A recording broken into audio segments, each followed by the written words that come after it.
Bab 880. Adril mengangguk sembarangan, lalu berkata kepada Nancy, "Aku akan pergi sebentar, segera kembali." "Begitu cepatkah?" gumam Nancy. Nancy dalam hati berpikir, tetapi ketika dia menatap Elin dan Adril, melihat wajah keduanya yang serius, seolah-olah memang tidak ada hubungan khusus di antara mereka. Memikirkan hal itu juga, meskipun Adril adalah seorang pria playboy, dia tidak mungkin mengambil kesucian Elin begitu saja. Dia sedang sibuk menyembuhkan diri, mana ada waktu untuk merayu Elin. Jadi, apakah ini berarti Elin terkesan dengan resep obat yang diberikan Adril sebelumnya? Bagaimana ini bisa terjadi? Dia sendiri sedang sibuk mendekati Adril. Sekarang muncul Elin sebagai pesaing. Tidak bisa, aku harus menelepon kakek. Di sisi lain, Adril mengikuti Elin memasuki kantornya di lantai 2. Keduanya duduk berhadapan.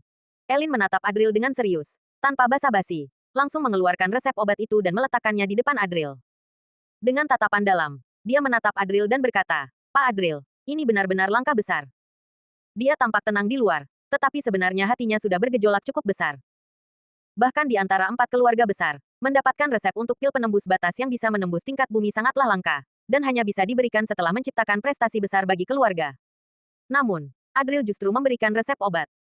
Memberikan umpan tidak sebanding dengan memberikan kail, dan nilai dari resep ini bahkan lebih dari 10 kali atau 100 kali lipat dari pil penembus batas guru bumi.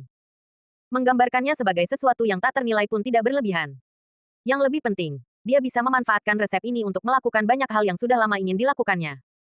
"Pak Adril memberikan resep ini kepadaku. Apakah ada sesuatu yang ingin didapatkan dariku? Silakan katakan. Jangan sungkan," kata Elin. Dia menatap Adril dengan tatapan tajam, seolah sudah siap untuk melakukan transaksi. Dalam pandangannya, Adril yang memberikan hadiah sebesar ini pastilah menginginkan sesuatu. Apakah itu untuk membantunya menghadapi keluarga Gunawan, atau mungkin untuk mendapatkan harta berharga? Saat itu, Adril dengan wajah tenang berkata, "Apakah resep ini cukup sebagai kompensasi atas bantuan yang kamu berikan kepadaku kali ini?" Elin tertegun sejenak, lalu mengerutkan dahi dan berkata, "Aku sudah bilang sebelumnya, aku tidak melakukan ini untuk keuntungan." Petik 2. Namun, melihat tatapan tenang Adril, dia dengan suara tegas berkata, "Tentu saja sudah cukup. Setiap keluarga yang melihat resep ini pasti akan berebut untuk membantumu. Bahkan setelahnya, mereka mungkin akan berterima kasih kepadamu." "Kalau begitu baiklah," kata Adril sambil mengangguk. Kemudian, dia lanjut berkata, "Mulai sekarang, kita tidak memiliki utang satu sama lain." Hah? Elin sama sekali tidak menyangka akan mendapatkan jawaban seperti itu, dan seketika tertegun sejenak. Adril dengan tenang berkata, "Nona Elin, apakah kamu sudah lupa bagaimana anakmu menghina aku? Atau kamu benar-benar merasa aku orang yang begitu besar hati?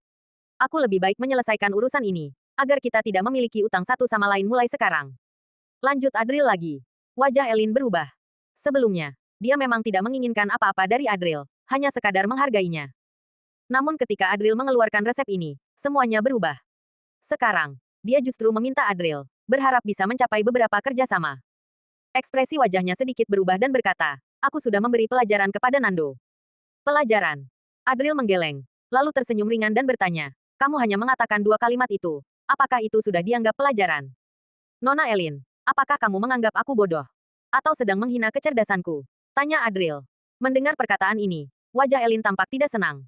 Setelah beberapa saat, dia perlahan berkata, "Pak Adril, itu adalah batas kemampuanku. Aku bisa menggantinya dengan hal lain." Adril tersenyum dan berkata, "Resep itu hanyalah sebagai ucapan terima kasih dariku. Aku tidak berniat melakukan transaksi apapun. Sekarang sepertinya kamu juga puas dengan ucapan terima kasih ini. Semoga kita berjumpa lagi di lain waktu."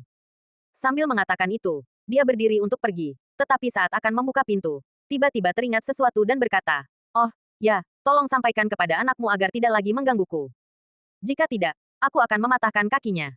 Dia semula mengira Elin adalah orang yang pengertian, tetapi sekarang terlihat bahwa Elin tidak layak untuk dijalin hubungan yang dalam. Menggunakan resep ini untuk menutup utang budi menyelamatkan nyawa juga cukup baik,